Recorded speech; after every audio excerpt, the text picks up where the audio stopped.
Në këtë moment, ndërsa leconi këto fjalë, trupi juaj po lëviz me një shpejtësi që e bën çdo makinë sportive të duket si një breshk. Jo, nuk po shpërtheni përmes hapësirës në një anije kozmike, po qëndroni të palëvishëm në karrigen tuaj. Por realiteti është shumë më i çuditshëm. Toka po rrotullohet rreth boshtit të saj me 1650 km/h në ekuator. Në të njëjtën kohë, planeti ynë po rrëshqet rreth diellit me 170.000 km/h. Por edhe kjo nuk është gjithçka. I gjithë sistemi dielor po fluturon përmes galaksisë me 850.000 km/h. Dhe Via Laktea vet po shpërthen drejt tufit të galaksive Virgo me 2.400.000 km/h. Ju jeni një udhëtar kozmik që lëviz me shpejtësi marramëndse. Por ja paradoksi që ka hutuar njerëzimin për mijëra vjet. Ngrini syt nga qielli i natës.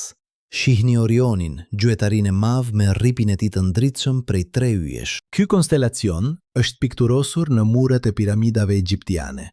Është përshkruar në poemat e Homerit 3000 vjet më parë. Astronomi babilonas e kanë regjistruar atë në tabelat e tyre prej balte 4000 vjet më parë. Dhe ja çudia absolute. Orioni duket saktësisht i njëjtë sot. E njëjta formë, e njëjta konfiguracion. Sikur koha të kishte ngrirë në qiell. Por si është e mundur?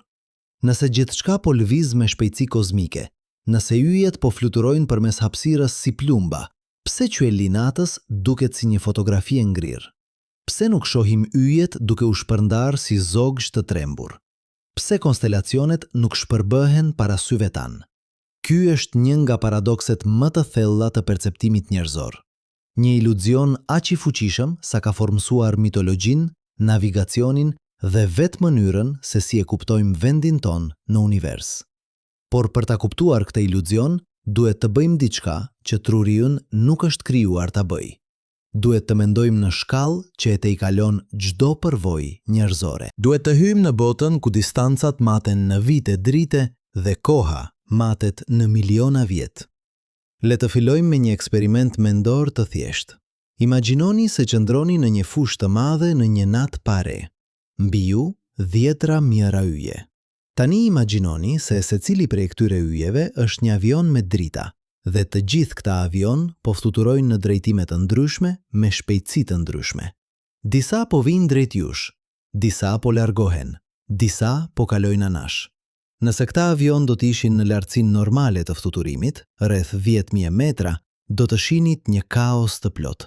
Drita do të lviznin në përqell, modelet do të ndryshonin çdo sekond. Brenda minutash, e gjithë pamja do të ishte krejtësisht e ndryshme. Por tani imagjinoni diçka të pabesueshme. Imagjinoni se këta avion nuk janë në 10.000 metra lartësi, janë në 1.000.000 kilometra lartësi, pastaj në 10 milion, pastaj në 1 miliard, pastaj në 1 trilion. Çfarë do të ndodhte me perceptimin tuaj të lëvizjes së tyre? Me çdo rritje të distancës, lëvizja e dukshme do të ngadalsohej. Në 1 milion kilometra do të dukeshin pothuajse të palvishme. Në 1 miliard kilometra, edhe me teleskop, do të ishte e pamundur të detektohej ndonjë lëvizje brenda jetës suaj. Kjo është çelësi i parë i paradoksit ton. Distanca absolute e transformon lëvizjen në palvishmëri. Tani le të flasim për numra real. Ylli më i afërt me diellin është Proxima Centauri. Distanca 4 vjet e 3 muaj drite. Kjo do të thotë se drita, duke udhëtuar me 300.000 km në sekond, ka nevojë për 4 vjet e 3 muaj për të arritur atje. Le ta zhdërojmë këtë në kilometra. Një vit dritë është rreth 9 trilion e 500 miliard kilometra. Shumëzoni këtë me 4.2. Rezultati, rreth 20 trilion kilometra. Kjo është distanca deri te fqinjia më i afërt kozmik. Për krahasim, Neptuni, planeti më i largjët në sistemin ton diellor, është vetëm 4 miliard e 500 milion kilometra larg. Proxima Centauri është pothuajse 10.000 herë më larg se Neptuni. Yjet që formojnë konstelacionet tona të njohura janë shumë më larg. Betelgjuz, ylli i kuq gjigant në supet e Orionit, është rreth 650 vjet drite larg. Rigel, Ylli i kaltër në këmbën e Orionit është rreth 850 vjet dritë larg. Polaris, ylli polar që ka udhëhequr lundërtarët për shekuj, është 443 vjet dritë larg. Këto nuk janë thjesht numra. Këto janë humner që e bëjnë çdo përvojë njerëzore të duket si një pikë në oqean. Le të bëjmë një ushtrim vizualizimi. Imagjinoni se zvogloni tokën në madhësinë e një topi futbolli. Në këtë shkallë, dielli do të ishte në distancën e rreth 3 kilometrave. Neptuni do të ishte në rreth 90 kilometra, por Proxima Centauri do të ishte në distancën e rreth 80.000 kilometrash. Kjo është pothuajse sa 2 herë rreth ekuatorit të tokës reale, dhe kjo është illi më i afërt. Betelgjuse do të ishte në distancën e rreth 30 milion kilometrash. Në këtë shkallë do të ishte gati në gjysmën e rrugës deri te Marsi real. Tani le të shtojmë lëvizjen në këtë ekuacion. Proxima Centauri po lëviz përmes hapësirës me rreth 22 kilometra në sekond në lidhje me dielin. Kjo është një shpejtësi e jashtëzakonshme sipas standardeve njerëzore, 90.000 kilometra në orë. Por në distancën e 40 trilion kilometrave, kjo shpejtësi krijon një lëvizje këndore aq të vogël sa është pothuajse e padukshme. Në një vit, Proxima Centauri lëviz rreth 700 milion kilometra përmes hapësirës, por nga perspektiva jon, kjo lëvizje e jashtëzakonshme krijon një zhvendosje këndore prej vetëm 3.8 sekonda harku. Çfarë është një sekond harku? Imagjinoni një rreth të plot. Ndajeni atë në 360 gradë. Çdo grad në 360 minuta harku. Çdo minutë në 60 sekonda harku. Një sekond harku është 1 nga 1.300.000 pjesët e një rreti të plot. Është këndi që do të zinte një monedhë 2 centesh në distancën e 4 kilometrave. 3.8 sekonda harku është aq e vogël sa që shumica e teleskopëve amatore nuk mund ta zbulojnë dot. Dhe kjo është lëvizja e illit më të afërt gjatë një viti të plot. Por ja ku bëhet edhe më interesante. Shumica e yjeve që shohim me sy të lirë nuk janë si Proxima Centauri. Ato janë shumë më të ndritshme, shumë më masive dhe shumë më larg. Jetë që formojnë konstelacionet tona janë kryesisht gjigant dhe supergjigant që mund t'i shohim nga distanca të jashtëzakonshme. Betelgjuse, për shembull, është aq e madhe sa nëse do të vendosej në vendin e diellit, sipërfaqja e saj do të arrinte përtej orbitës së Marsit. Është rreth 1000 herë më e madhe se dielli ynë dhe është 650 vjet dritë larg. Le të llogarisim lëvizjen e dukshme të Betelgjuse. Ky gjigant i kuq po lëviz përmes hapësirës me rreth 30 kilometra në sekond. Në një vit, ai udhton rreth 1 miliard kilometra. Por në distancën e 650 viteve drite, kjo lëvizje e jashtëzakonshme krijon një zhvendosje këndore prej vetëm 5 milisekonda harku. 1 milisekond harku është 1/1000 sekonde harku. Për ta vënë këtë në perspektivë, kjo është këndi që do të zinte një fije floku njerëzor në distancën e 10 kilometrave. Për të parë Betelgjuse duke ndryshuar pozicionin e saj në qiell me sy të lirë, do të gjuduheshin rreth 100.000 vjet. Dhe këtu vjen qellësi i dytë i paradoksit ton. Koha. Jo thjesht koha si e përjetojmë ne, por koha kozmike. Jeta njerëzore mesatare është rreth 75 vjet. Civilizimi njerëzor nga piramida e parë deri sot është rreth 5000 vjet. E gjithë historia e shkruar e njerëzimit është më pak se 10.000 vjet. Por yjet lëvizin në një shkallë kohore që e bën të gjithë historinë njerëzore të duket si një kërcim syri. Astronomi grek Hipparchus, duke punuar në ishullin e Roesit në shekullin e 2 para Krishtit, krijoi katalogun e parë të saktë të pozicioneve të yjeve. Ai mati pozicionet e rreth 1100 yjeve me një saktësi të mahniqme për kohën e tij. 750 vjet më vonë, astronomi danez Tycho Brahe krijoi një katalog edhe më të saktë. Kur astronomët krahasuan të dy kataloget, gjetën diçka të habitshme. Shumica e yjeve ishin saktësisht në të njëjtat pozicione. Pas gati 1000 vjetësh, qielli i natës ishte pothuajse identik. Por pothuajse është fjala kyçe këtu. disa yje kishin lëvizur. Jo shumë, por mjaftueshëm për të vënë re. Astronomi britanik Edmund Halley, i njohur më mirë për kometën që mban emrin e tij, ishte i pari që dokumentoi këtë në mënyrë sistematike në vitin 1728. Ai krahasoi pozicionet e yjeve të matura nga Hipparchus me matjet e tij dhe zbuloi se 3 yje të ndritshëm kishin lëvizur në mënyrë të dukshme. Arcturus, Sirius dhe Aldebaran kishin ndryshuar pozicionet e tyre me rreth gjysmë grad në rreth 2000 vjet. Kjo ishte prova e parë e drejt për drejt se yjet nuk janë të fiksuar në një sferë qiellore, por janë objekte që lëvizin përmes hapësirës. Kjo lëvizje e yjeve përmes qiellit quhet lëvizje e dukshme dhe është një nga matjet më të rëndësishme në astronomi. Duke matur lëvizjen e dukshme të një ylli, astronomët mund të përcaktojnë shpejtësinë e tij përmes hapësirës, distancën e tij dhe madje edhe drejtimin e lëvizjes së tij. Por për shumicën e yjeve, kjo lëvizje është aq e vogël sa kërkon dekada ose shekuj matjesh për të zbuluar. Le të shqyrtojmë disa shembuj konkret. Barnard's Star, një quq i kuq në konstelacionin Ophiuchus, mba rekordin për lëvizjen më të madhe të dukshme të çdo ylli. Është vetëm 6 vjet dritë larg dhe po lviz me një shpejtësi të lartë në lidhje me diellin. Lëvizja e tij e dukshme është 10.3 sekonda harku në vit. Kjo është ende shumë e vogël, por është mjaftueshëm e madhe saqë brenda 2000 vjetësh Barnard's Star do të lviz në qiell me një distancë sa diametri i hënës së plot. Ky është një nga yjet me lvizjen më të shpejtë të dukshme që njihet. Dhe megjithatë, do t'i duheshin 2000 vjet për të lvizur një distancë që syri ynë mund ta vlerësojë lehtësisht. Sirius, ylli më i ndritshëm në qiellin e natës, është 8.6 vjet dritë larg. Lëvizja e tij e dukshme është 1.3 sekonda harku në vit. Në 5000 vjet, që nga koha e piramidave egjiptiane, Sirius është lëvizur me rreth 1,5 gradë në qiell. Kjo është rreth 3 herë diametri i hënës së plot. Një lëvizje e dukshme, por vetëm nëse krahasoni matje të sakta, të bëra me mijëra vjet distancë. Vega, ylli i ndritshëm në konstelacionin Lyra, është 25 vjet dritë larg. Lëvizja e saj e dukshme është 0.3 sekonda harku në vit. Në 10.000 vjet, Vega do të lviz me rreth gjysmë grad.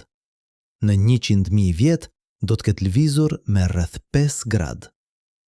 Konstelacioni Lyra do të fillojë të duket i ndryshëm, por do t'i duheshin qindra mijëra vjet për të ndryshuar në mënyrë dramatike.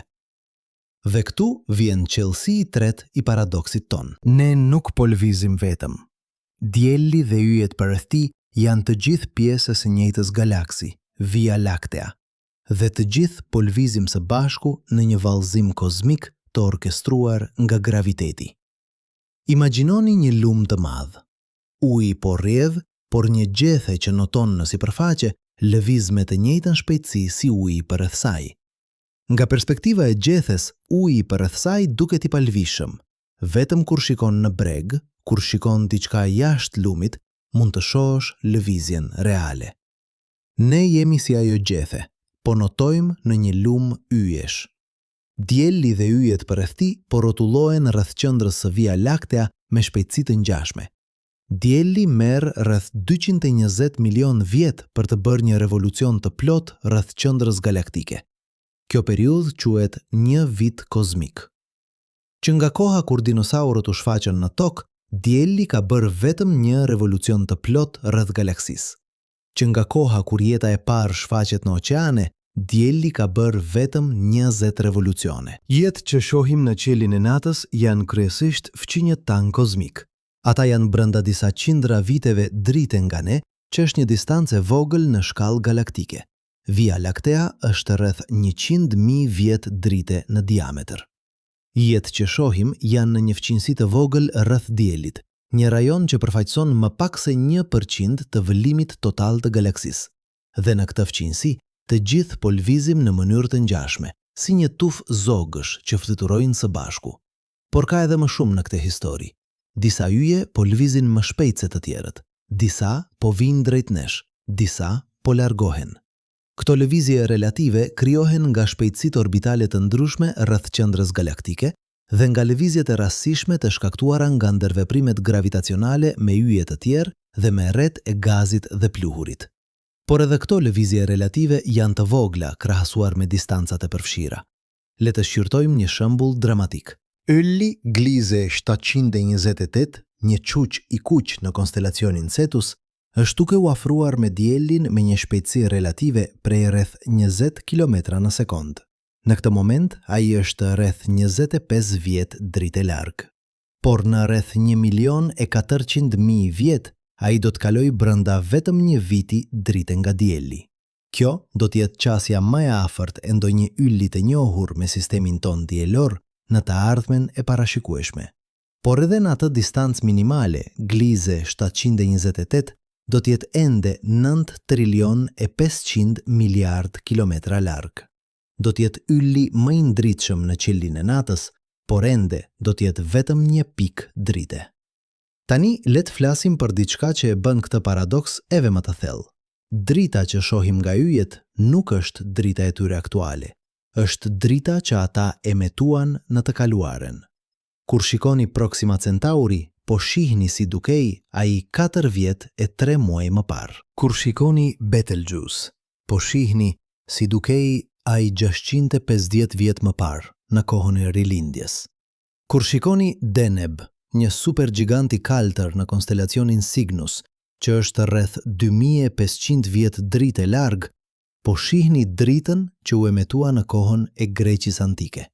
Kjo do të thotë se qielli i natës nuk është një fotografi e momentit, është një kolazh i kohërave të ndryshme.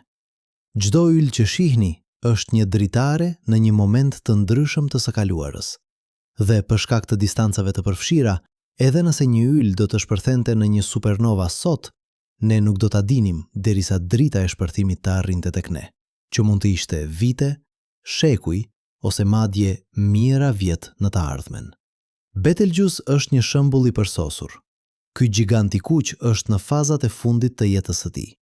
Në çdo moment ai mund të shpërthejë në një supernova spektakolare.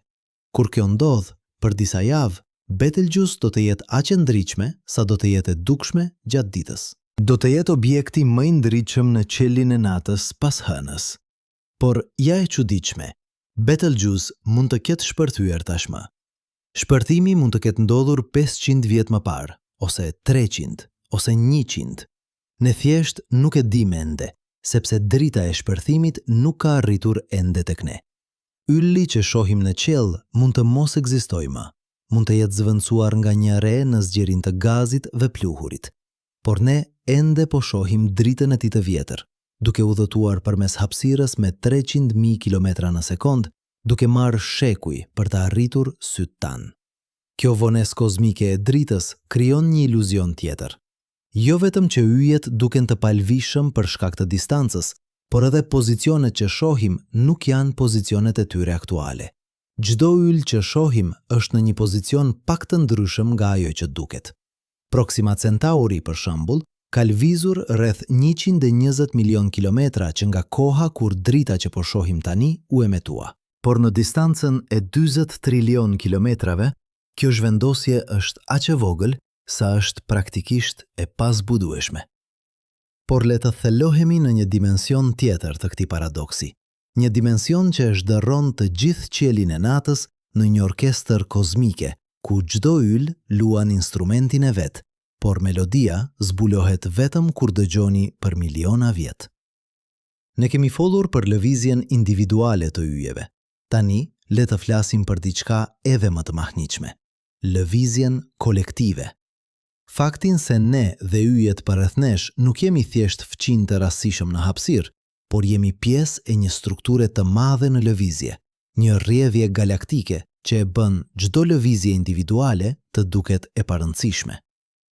Imagjinoni një tufë prej 10 mijëra zogësh që fluturojnë mbi një fushë. Nga toka, tufa duket si një formë e vetme, një re e gjallë që ndryshon formë por mbetet e njësuar. Çdo zog po fluturon me krajet e vet, po lviz në lidhje me zoggjit përreth tij, por të gjithë po lvizin në të njëjtën drejtim të përgjithshëm. Nëse do të ishit një zog brenda tufës, zogjit përreth jush do të dukeshin relativisht të palvishëm. Vetëm kur do të shikonit poshtë në tokë, do të kuptonit se e gjithë tufa po lviz me shpejtësi të madhe. Kjo është saktësisht situata jonë në Via Laktea. Dielli dhe yjet që shohim në qiellin e natës janë pjesë e asaj që astronomët e quajnë fqinësia diellore lokale. Ky është një rajon me një rreze prej rreth 100 vjetësh drite rreth diellit që përmban rreth 2000 yje të dukshëm me sy të lirë dhe 10 mijëra yje më të dobët. Të gjithë këta yje po rrotullohen rreth qendrës së Via Laktea në një vallëzim gravitacional të orkestruar nga masa e kombinuar e qindra miliardë yjeve. Por ja ku bëhet interesante. Ky vallëzim nuk është i përsosur. Yjet nuk po lvizin në orbita rrethore të përsosura si planetet rreth diellit. Në vend të kësaj, çdo yll ka orbitën e vet eliptike, të ndikuar nga tërheqja gravitacionale e yjeve të tjerë, nga erët e gazit dhe pluhurit, nga krahet spiral të galaksisë. Disa yje po lvizin më shpejt, disa më ngadalë. Disa po lvizin në orbita më të brendshme, më afër qendrës galaktike, disa në orbita më të jashtme. Dhe të gjitha këto lvizje krijojnë një model kompleks që ndryshon shumë ngadalë me kalimin e kohës. Le të shqyrtojmë shpejtësinë orbitale të diellit. Dielli po lviz rreth qendrës së Via Laktea me rreth 220 km në sekond. Kjo është rreth 800.000 km në orë. Për të bërë një revolucion të plot, diellit i duhen rreth 220 milion vjet. Kjo periudhë quhet një vit galaktik. Që nga koha kur dinosaurët e parë shfaqën në tokë, rreth 230 milion vjet më parë, dielli ka bërë pak më shumë se një revolucion të plot. Që nga koha kur jeta shumë qelizore e parë shfaqet në oqeane, rreth 600 milion vjet më parë, dielli ka bërë rreth 3 revolucione. Që nga formimi i tokës, 4 miliardë 600 milion vjet më parë, dielli ka bërë rreth 20 revolucione rreth qendrës galaktike. Tani, le të krahasojmë këtë me yjet përreth nesh. Proxima Centauri, yli më i afërt, po lviz me një shpejtësi pak të ndryshme. Orbita e tij rreth qendrës galaktike është pak më e brendshme se e diellit dhe ai po lviz me rreth 225 km në sekond. Kjo diferencë prej 5 km në sekond do të thotë se Proxima Centauri po na kalon ngadalë. Por sa ngadalë? Në 1 milion vjet, kjo diferencë shpejtësie do të krijojë një ndarje prej rreth 5 trilion kilometrash. Kjo tingëllon si shumë, por në shkallë galaktike është pothuajse asgjë. Është vetëm gjysmë viti drite. Proxima Centauri do të jetë ende një nga yjet tanë më të afërt. Alpha Centauri A dhe B, dy yjet e tjerë në sistemin Alpha Centauri, po lvizin me shpejtësi të ngjashme. Sirius, ylli më i ndritshëm në qiellin e natës, po lviz me rreth 210 km në sekond. Vega po lviz me rreth 228 km në sekond. Këto diferenca janë të vogla, por me kalimin e miliona viteve, ato do të ndryshojnë ngadalë konfiguracionin e qiellit të natës. Por le të bëjmë një eksperiment mendor, më dramatik.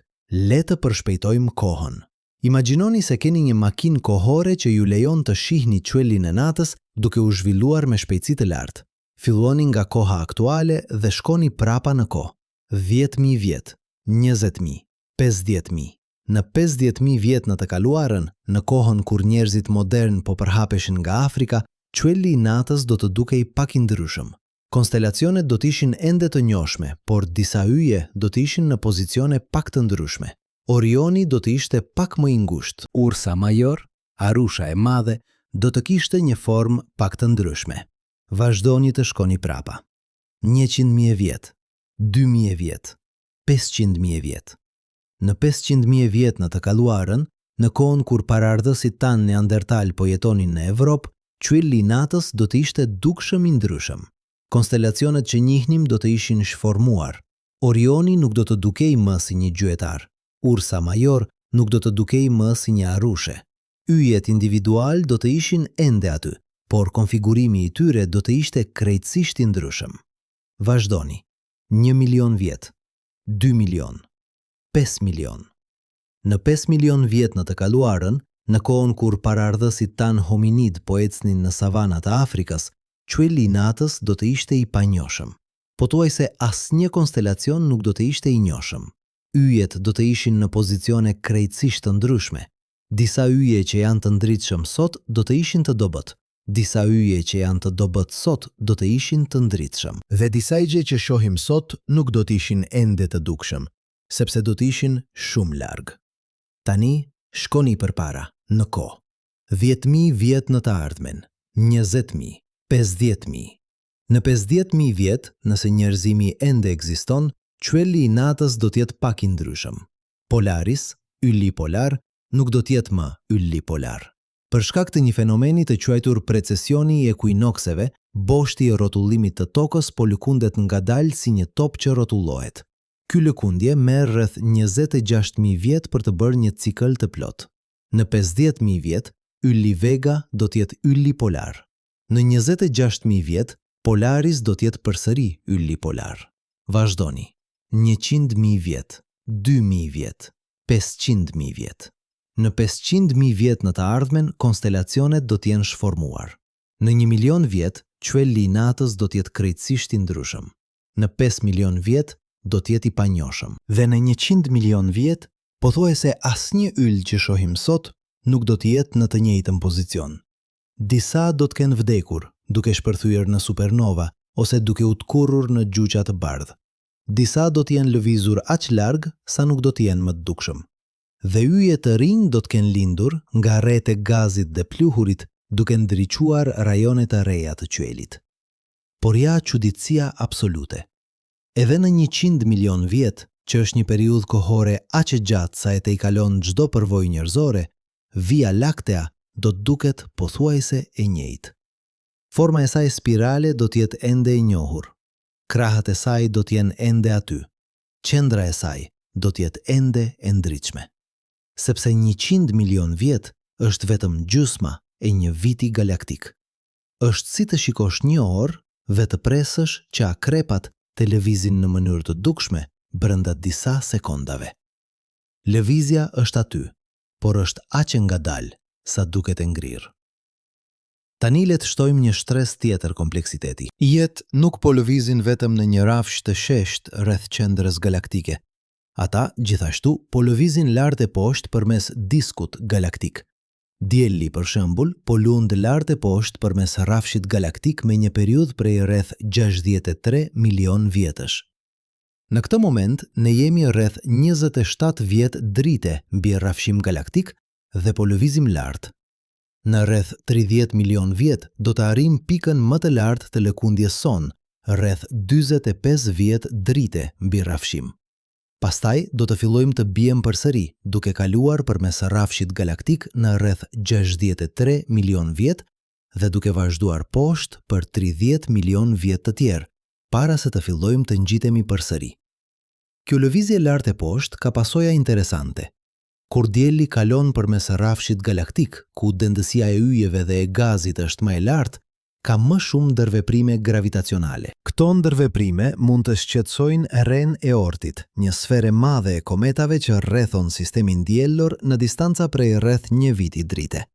Disa shkencëtarë kanë sugjeruar se këto kalime përmes rafshit galaktik mund të shkaktojnë rritje në numrin e kometave që hyjnë në sistemin e brendshëm diellor, duke rritur shansin e goditjeve të kometave në tokë.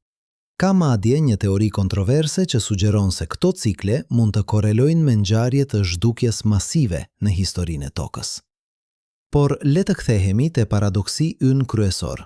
Pse, pavarësisht të gjitha këtyre lëvizjeve komplekse, qielli i natës duket i palëvishëm? Tani kemi 3 qelsa. I pari, distanca absolute. Yjet janë aq larg sa edhe lëvizjet e tyre të shpejta krijojnë zhvendosje këndore minimale. I dyti, shkalla kohore. Lëvizjet e yjeve zbulohen vetëm në periudha kohore që e tejkalojnë historinë njerëzore. I treti, lëvizja kolektive. Ne dhe yjet përreth nesh po lëvizim së bashku si një tuf, duke bërë që lëvizjet relative të jenë edhe më të vogla. Por ka edhe një qeles të katërt, dhe ky është ndoshta më i rëndësishmi, perceptimi ynë. Truri njerëzor është evoluar për të perceptuar lëvizjen në shkallën e përvojës së përditshme. Mund të shohim një zog duke fluturuar, mund të shohim një makinë duke lëvizur, mund të shohim hënën duke lëvizur ngadalë përmes qielit gjatë natës. Por truri ynë nuk është krijuar për të perceptuar lëvizje që ndodhin në shkallë kozmike. Nuk kemi receptor për të zbuluar një zhvendosje prej disa milisekondash harku në vit. Nuk kemi kujtes për të krahasuar pozicionet e yjeve me ato të mijëra viteve më parë. Le të bëjmë një krahasim. Imagjinoni se po shikoni një pemë të madhe dushku në një park. Pemja duket krejtësisht e palvizshme, por në realitet ajo po rritet. Çdo qeliz po ndahet, çdo deg po zgjatet, çdo rrënjë po depërton më thellë në tokë. Por kjo rritje është aq e ngadalë sa është e padukshme për syrin njerëzor. Nëse do të bënit një fotografi të pemës çdo ditë për një vit dhe pastaj do t'i luanit këto fotografi si një film me shpejtësi të lartë, do të shinit pemën duke u rritur, duke u zgjeruar, duke ndryshuar formë, por në kohë reale duket krejtësisht e palvizshme. Qeli i natës është i njëjtë. Yjet po lvizin, po ndryshojnë, po evoluojnë, por kjo ndodh në një shkallë kohore aq të gjatë sa është e padukshme për ne. Nëse do të mund të bënit një fotografi të qelit të natës çdo 1000 vjet për 10 milion vjet dhe pastaj do t'i luanit këto fotografi si një film, do të shinit një vallëzim të mahnitshëm. Do të shinit yjet duke u lvizur përmes qelit si zog. Do të shinit konstelacionet duke ndryshuar formë. Do të shinit yje të rinj duke lindur dhe yje të vjetër duke vdekur. Do të shinit një univers dinamik, në ndryshim të vazhdueshëm. Por në kohë reale, në shkallën e jetës njerëzore, duket krejtësisht i ngrirë. Tani le të shqyrtojmë një fenomen tjetër që e bën këtë paradoks edhe më interesant. Disa yje që shohim në qeldin e natës nuk janë yje individual, janë sisteme të shumëfishta. Alfa Centauri, për shembull, është në të vërtet një sistem i trefisht. Alfa Centauri A dhe B janë dy yje që rrotullohen rreth njëri tjetrit çdo 80 vjet. Proxima Centauri, ylli i tretë, rrotullohet rreth këtij çifti në një orbit shumë më të gjerë që merr rreth 500.000 vjet. Nga toka, të tre këta yje duken si pika të ndara drite, por në realitet janë të lidhur gravitacionalisht duke vallëzuar së bashku përmes hapësirës.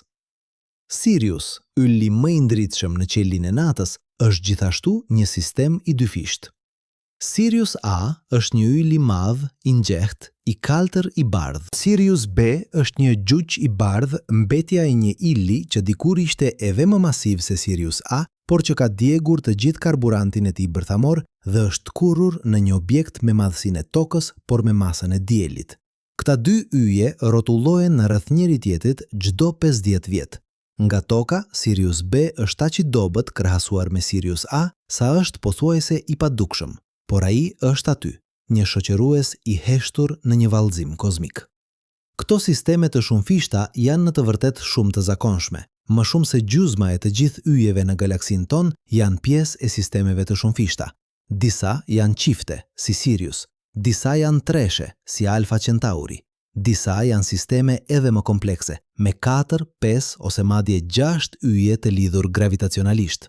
Dhe të gjitha këto sisteme po lvizin përmes galaksisë së bashku duke ruajtur lidhjet e tyre gravitacionale për miliona ose miliarda vjet. Por le të flasim për diçka edhe më të mahnitshme. Disa nga yjet që shohim në qelin e natës nuk janë yje fare.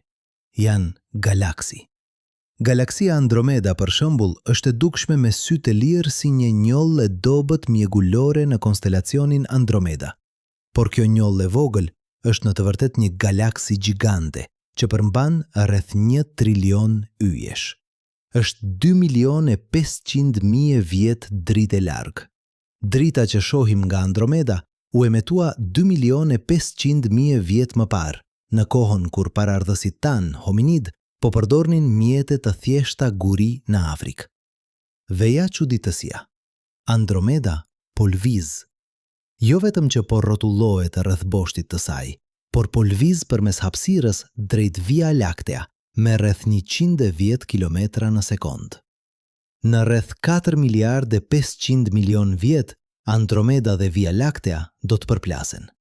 Kjo nuk do të jetë një përplasje në kuptimin tradicional. Yjet janë aq larg nga njëri tjetri sa shansi që dy yje të përplasen është pothuajse 0. Por dy galaksi do të kalojnë përmes njëra tjetrës, me forcat gravitacionale duke shqetësuar yjet dhe duke i riorganizuar ata në një konfiguracion të ri.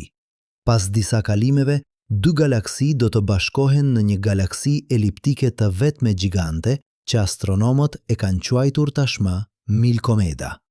Por edhe kjo ngjarje dramatike, një përplasje e dy galaksive gjigante, do të ndodhë aq ngadalë sa do të ishte e padukshme për një vëzhgues individual.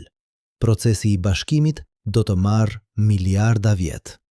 Nëse do të jetonit në një planet rreth një ylli gjatë kësaj kohe, do të shihnit Andromedën duke u bërë ngadalë më e madhe në qiell gjatë miliona viteve. Por nga nata në natë, nga viti në vit, madje nga shekulli në shekull, ndryshimi do të ishte i padukshëm. Kjo na çon te një realizim i thellë. Universi nuk është statik, asgjë nuk është e palvishme. Gjithçka po lviz, po ndryshon, po evoluon.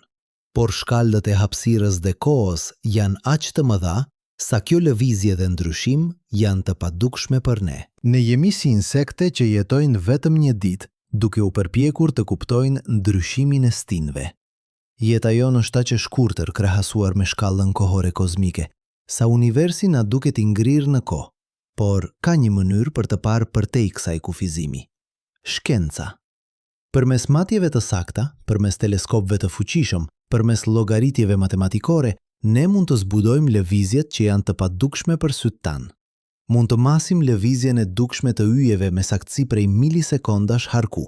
Mund të përcaktojmë shpejtësitë e tyre përmes efektit Doppler, duke analizuar se si drita e tyre zhvendoset drejt të kuqes ose të kalltërs. Mund të llogarisim orbitat e tyre rreth qendrës galaktike. Mund të parashikojmë se si qielli i natës do të duket në të ardhmen. Në fakt, astronomët kanë krijuar simulime kompjuterike që tregojnë saktësisht se si qielli i natës do të ndryshojë gjatë miliona viteve të ardhshme. Këto simulime marrin parasysh pozicionet aktuale të yjeve, shpejtësitë e tyre, masat e tyre dhe ndërveprimet gravitacionale. Ato mund të parashikojnë se kur betelgjuse do të shpërthejë në supernova, se si konstelacionet do të shformohen, se si yje të rinj do të lindin nga rreth e gazit dhe pluhurit. Këto simulime janë dritare në të ardhmen, duke na lejuar të shohim një univers që ndryshohet në mënyra që nuk do të jemi kurrë në gjendje të shohim me sytë tanë. Por le të kthehemi te pyetja jonë fillestare. Pse, nëse universi po lëviz me 800.000 km/h, shohim të njëjtat yje? Tani e dim përgjigjen. Sepse ne po lëvizim me ta. Sepse distancat janë aq të mëdha sa edhe lëvizjet e shpejta duken të ngritura. Sepse shkalla kohore është aq e gjatë sa historia e tërë njerëzore është vetëm një kërcim syri kozmik. Sepse perceptimi ynë është i kufizuar në shkallën e përvojës së përditshme. Dhe sepse universi, pavarësisht dinamizmit të tij të jashtëzakonshëm, operon në një shkallë që e tejkalon çdo gjë që truri ynë është evoluar për të kuptuar. Por ka edhe një arsye tjetër, më e thellë, një arsye që lidhet me vetë natyrën e hapësirës dhe kohës. Deri tani kemi folur për lëvizjen e yjeve përmes hapësirës, por çfarë është hapësira? A është thjesht një skenë zbrazët ku objektet lëvizin, apo është diçka më themelore, diçka që vetë mund të lëviz dhe të ndryshojë? Kjo pyetje na çon në një nga zbulimet më revolucionare të shkencës moderne, zbulimin se hapësira vetë po zgjerohet. Në vitin 1929, astronomi amerikan Edwin Hubble bëri një zbulim që ndryshoi përgjithmonë kuptimin tonë të universit. Duke studiuar galaksitë e largëta, ai zbuloi se pothuajse të gjitha po largohen nga ne, dhe sa më larg ishte një galaksi, aq më shpejt po largohej. Kjo nuk ishte sepse galaksi po lëviznin përmes hapësirës, ishte sepse hapësira vet po zgjerohet, duke tërhequr galaksi më larg nga njëra tjetra si pika në sipërfaqen e një baloni që po fryhet. Ky zgjerim i hapësirës është një fenomen fundamental i universit. Nuk është diçka që ndodh në hapësirë, është diçka që i ndodh vetë hapësirës. Dhe ka pasoja të thella për paradoksin ton. Sepse nëse hapësira po zgjerohet, pse yjet në galaksin ton nuk po largohen nga njëri tjetri? Pse Via Laktea nuk po shpërbëhet? Përgjigja është se zgjerimi i hapësirës është i dukshëm vetëm në shkallë shumë të mëdha, në distanca prej miliona ose miliarda vitesh drite. Në shkallë më të vogla, Forcat gravitacionale janë mjaft të forta për të mbajtur objektet së bashku. Toka nuk po largohet në dielli. Dielli nuk po largohet në yjet e tjerë në Via Laktea. Via Laktea nuk po largohet në Andromeda. Në fakt, siç kemi parë, Via Laktea dhe Andromeda po afrohen për shkak të tërheqjes së tyre gravitacionale të ndërsjellë. Por në distanca më të mëdha, përtej grupit lokal të galaksive që përfshin Via Laktea dhe Andromedën, zgjerimi i hapësirës dominon. Galaksitë e largëta po largohen nga ne me shpejtësi që rriten me distancën. Galaksi që janë 1 miliard vjet dritë larg po largohen me rreth 23.000 kilometra në sekond. Galaksi që janë 2 miliard vjet dritë larg po largohen me rreth 46.000 kilometra në sekond. Dhe galaksi në skaj në universit të vëzhgueshëm, rreth 33 miliard vjet dritë larg, po largohen me shpejtësi që afrohen me shpejtësinë e dritës. Kjo do të thotë se universi nuk është vetëm i madh, është në zgjerim. Dhe ky zgjerim po përshpejtohet.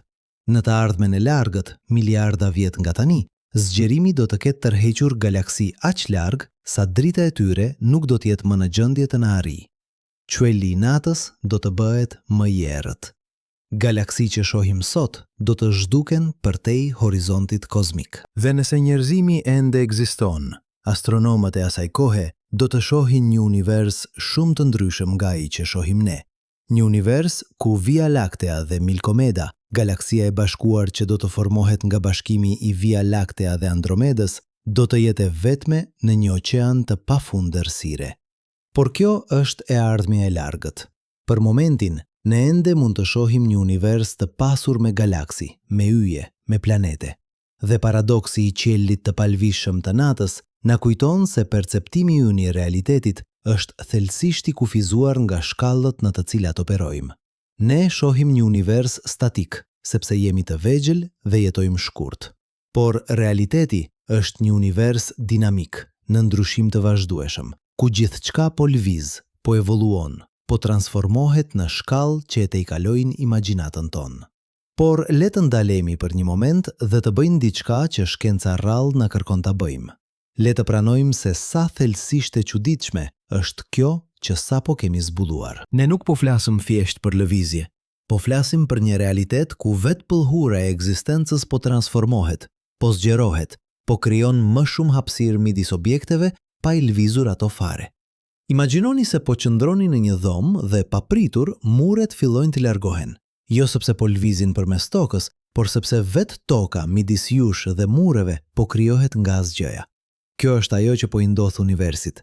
Dhe paradoksi bëhet edhe më i thellë, kur e kuptojmë se kjo krijim i hapësirës së re nuk po ndodh diku atje jashtë, po ndodh kudo, në çdo pikë të universit, përfshir këtu, midis jush dhe ekranit që po lexoni. Le të eksperimentojmë me një vizualizim që astronomët e përdorin shpesh. Imagjinoni një brum buk me rrush të shpërndar në atë. Ndërsa brumi ngrihet, rrushi largohen nga njëri tjetri, por asnjë rrush nuk po lviz përmes brumit. Brumi vet po zgjerohet, duke krijuar më shumë hapësirë midis rrushve. Tani imagjinoni se jeni një qenie mikroskopike që jeton në sipërfaqen e një rrushe. Nga perspektiva juaj, të gjitha rrushet e tjera po largohen. Dhe sa më larg është një rrush, aq më shpejt duket se po largohet. Por ju nuk jeni në qendër të zgjerimit. Çdo rrush sheh të njëjtën gjë. Çdo pikë në brum është një lojë qendra e zgjerimit. Kjo është saktësisht situata jonë në univers. Ne nuk jemi në qendër. Nuk ka qendër. Çdo pikë në univers po përjeton të njëjtin zgjerim. Një vëzhgues në një galaksi 10 miliard vjet dritë larg do të shihte Via Laktea duke u larguar me shpejtësi të madhe. Ata do të shihnin të gjitha galaksitë të tjera duke u larguar nga ata. Ata do të mendonin se janë në qendër të universit, ashtu siç ne shpesh mendojmë. Por realiteti është se nuk ka qendër, ose më sakt, çdo pikë është qendra. Tani le të lidhim këtë me paradoksin ton origjinal. Pse yjet në qiellin ton të natës nuk po largohen nga njëri tjetri, nëse hapësira po zgjerohet? Sepse shkalla e zgjerimit është jashtëzakonisht e vogël në distanca të vogla. Astronomët e matin këtë me një numër të quajtur konstanta e Hubble. Vlera aktuale është rreth 70 km në sekond per megaparsek. 1 megaparsec është rreth 3.100.000 vjet drite. Kjo do të thotë se për çdo 3.100.000 vjet drite distancë, hapësira po zgjerohet me një shpejtësi që krijon një largim të dukshëm prej 70 kilometrash në sekondë. Le ta zbërthejmë këtë. Proxima Centauri është 4.2 vjet drite larg. Në këtë distancë, zgjerimi i hapësirës po krijon një largim prej rreth 0.00001 kilometra në sekondë. Kjo është 1/1000 milimetri në sekondë. Në një vit të plot, zgjerimi i hapësirës do të shtonte vetëm rreth 3 cm në distancën midis nesh dhe Proxima Centauri. Kjo është shumë më pak se sa Proxima Centauri po lëviz. Për shkak të lëvizjes së saj orbitale rreth qendrës galaktike, zgjerimi i hapësirës është krejtësisht i papërfillshëm në shkallë lokale. Madje edhe në shkallën e Via Laktea, që është rreth 100.000 vjet drite në diametër, zgjerimi i hapësirës është i papërfillshëm. Forcat gravitacionale që mbajnë galaksinë së bashku janë triliona herë më të forta se efekti i zgjerimit. Via Laktea nuk po zgjerohet. Yjet në të nuk po largohen nga njëri tjetri për shkak të zgjerimit kozmik. Ata po lvizin për shkak të gravitacionit, për shkak të orbitave të tyre rreth qendrës galaktike, për shkak të ndërveprimeve me yje të tjerë. Por zgjerimi i hapësirës? Në këtë shkallë është si të përpiqesh të matësh rritjen e një mali duke përdorur një sundimtar. Por le të shkojmë më larg. Le të shkojmë në grupin lokal të galaksive. Ky është një grup prej rreth 55 galaksive që përfshin Via Laktea, Andromedën dhe shumë galaksi më të vogla. Grupi lokal ka një diametër prej rreth 10 milion vitesh drite. Edhe në këtë shkallë, forcat gravitacionale dominojnë. Galaksi në grupin lokal po lvizin për shkak të tërheqjes së tyre të ndërsjellë gravitacionale, jo për shkak të zgjerimit të hapësirës. Via Laktea dhe Andromeda po afrohen me 110 km në sekondë, duke sfiduar plotësisht zgjerimin kozmik. Është vetëm kur shkojmë përtej grupit lokal, në distanca prej 10 ose 100 milion vitesh drite, që zgjerimi i hapësirës bëhet dominues. Tufi i Virgo, një grumbull gjigant i rreth 1300 galaksive, që është rreth 55 milion vjet drite larg, po largohet nga ne me rreth 1100 km në sekondë. Supertufi i Coma, rreth 300 milion vjet drite larg, po largohet me rreth 7000 km në sekondë. Dhe sa më larg shikojmë, aq më e shpejt bëhet largimi. Por ja ku bëhet vërtet e çuditshme. Në distanca shumë të mëdha, zgjerimi i hapësirës krijon shpejtësi largimi që të i kalojnë shpejtësinë e dritës. Kjo nuk shkel relativitetin e Einsteinit, sepse galaksi nuk po lëvizin përmes hapësirës më shpejt se drita. Hapësira vet po zgjerohet aq shpejt sa distanca midis nesh dhe këtyre galaksive po rritet më shpejt se sa drita mund të udhtojë. Kjo do të thotë se drita e emetuar nga këto galaksi shumë të largëta nuk do të na arrijë kurrë. Ato janë përtej asaj që quhet horizonti kozmik. Le të bëjmë një eksperiment mendor për ta kuptuar këtë. Imagjinoni se jeni në një rrip lëvizës që po lëviz me 5 km në orë. Ju po ecni përpara në rrip me 5 km në orë. Shpejtësia juaj totale në lidhje me tokën është 10 km në orë. Tani, imagjinoni se rripa po përshpejtohet. Tani po lëviz me 10 km në orë. Ju ende po ecni me 5 km në orë në rrip, por tani shpejtësia juaj totale është 15 km në orë. Tani, imagjinoni se rripa po lëviz me 100 km në orë.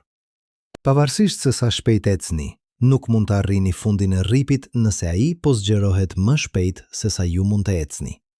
Kjo është situata e dritës në një univers në zgjerim. Drita po udhton me 300.000 km në sekondë, shpejtësia më e madhe e mundshme.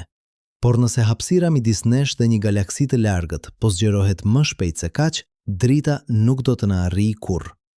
Galaksia është përtej horizontit ton kozmik, dhe me kalimin e kohës, ndërsa zgjerimi po shpejtohet, më shumë e më shumë galaksi do të kalojnë përtej këtij horizonti.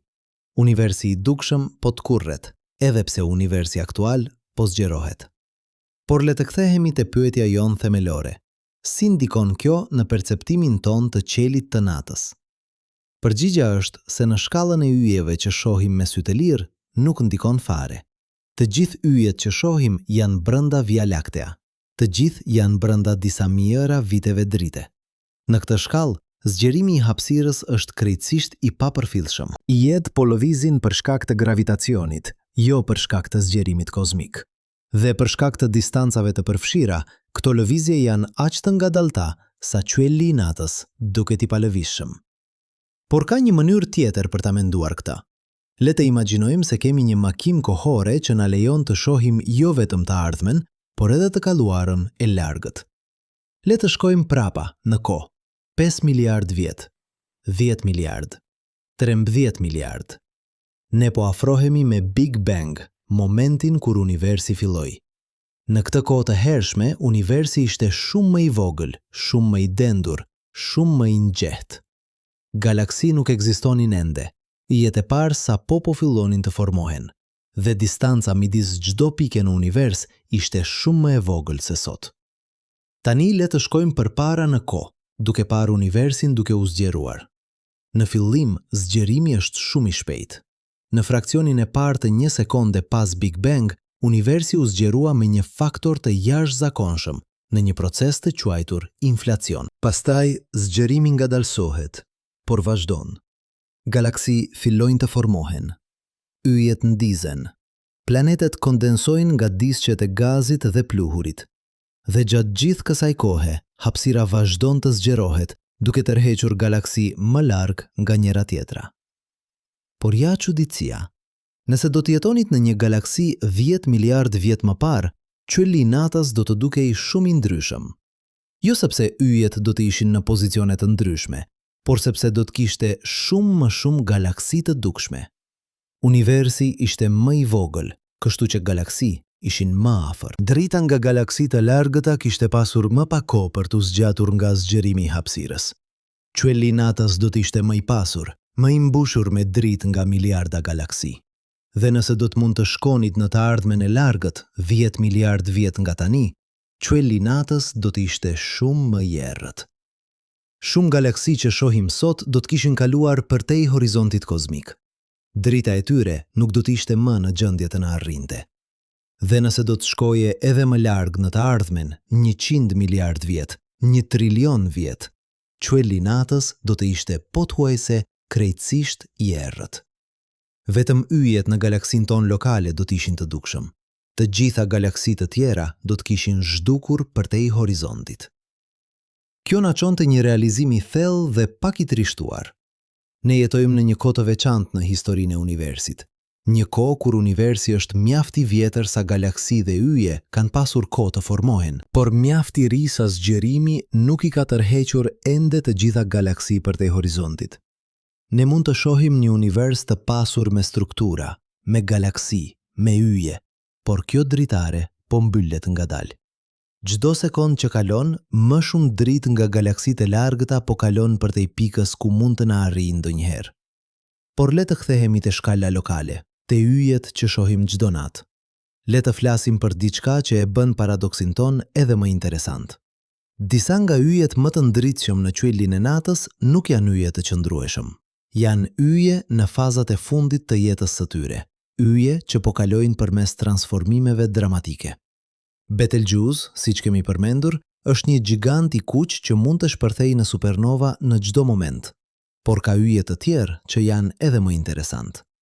Eta Carinae, një sistem yll në konstelacionin Carina, është një nga objektet më të çuditshme në galaksin ton. Është një sistem i dyfisht që përmban të paktën një yll masiv, ndoshta 100 herë më masiv se dielli. Ky yll është aq i paqëndrueshëm sa në vitin 1848 ai kaloi përmes një shpërthimi të madh që e bëri përkohësisht yllin e dytë më të ndritshëm në qiellin e natës. Shpërthimi krijoi një rre të madhe gazi dhe pluhuri që ende po zgjerohet rreth ylit. Eta Carinae është një kandidat kryesor për supernova e ardhshme, dhe kur kjo ndodh, do të jetë një nga ngjarjet më spektakolare në qiellin e natës. Por ja çuditësia, Eta Carinae është rreth 7500 vjet dritë larg. Shpërthimi që u pa në vitin 1848 Në të vërtet, ndodhi rreth 7500 vjet më parë, në kohën kur njerëzit po fillonin të zhvillonin bujqësinë.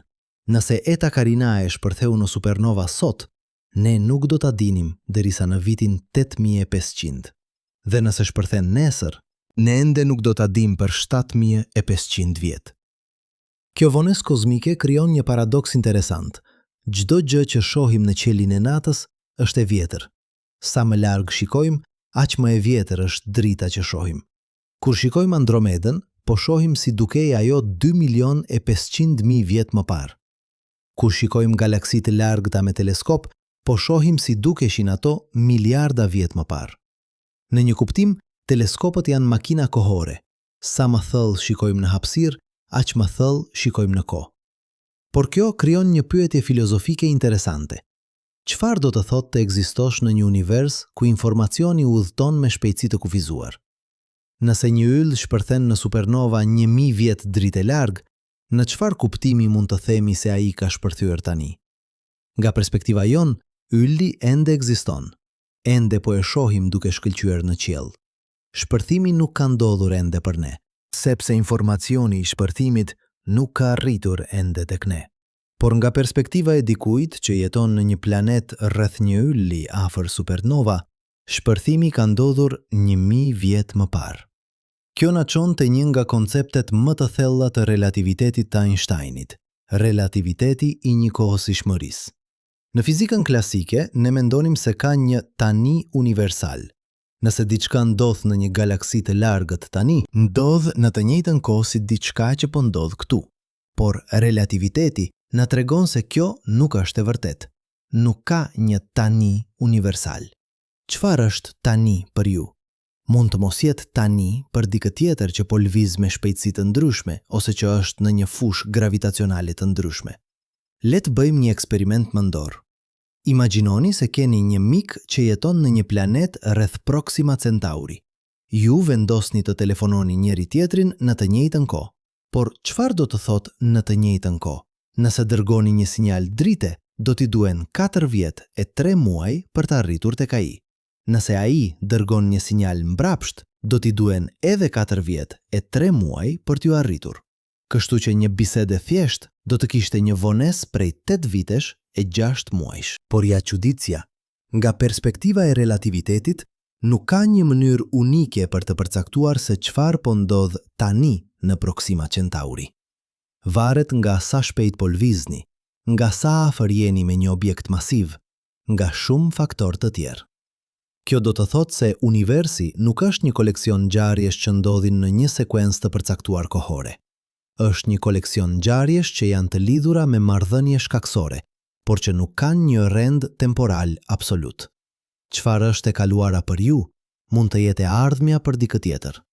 Çfarë është e ardhmja për ju, mund të jetë e kaluara për dikë tjetër. Dhe çfarë është tani për ju, është një koncept që nuk ka kuptim absolut.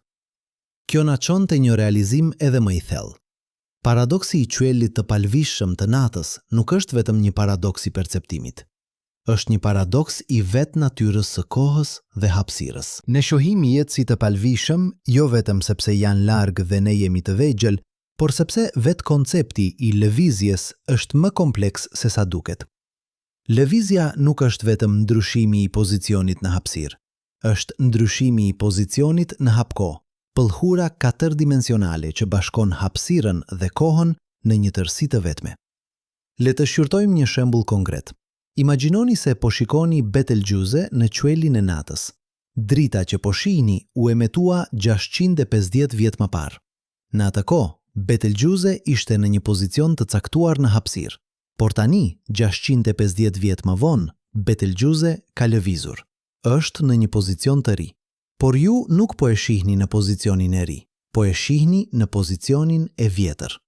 Kështu që në një kuptim po shikoni në të kaluarën, po shikoni një version të Betelgjuse që nuk ekziston më. Por ja ku bëhet edhe më e çuditshme. Nga perspektiva e relativitetit, nuk ka një mënyrë unike për të përcaktuar se ku është Betelgjuse tani. Pozicioni i tij tani varet nga kornica juaj e referencës, nga sa shpejt po lëvizni, nga shumë faktorë të tjerë. Në një kuptim, Betelgeuse nuk është në një pozicion të vetëm, është në një koleksion pozicionesh të ndryshme në hapko dhe cili pozicion është aktual varet nga perspektiva juaj. Kjo na çon te një nga pyetjet më të thella të fizikës moderne. Çfarë është realiteti? A është realiteti ajo që shohim, apo është diçka më themelore, diçka që ekziston pavarësisht nga perceptimi ynë? Në fizikën klasike ne mendonim se realiteti është objektiv.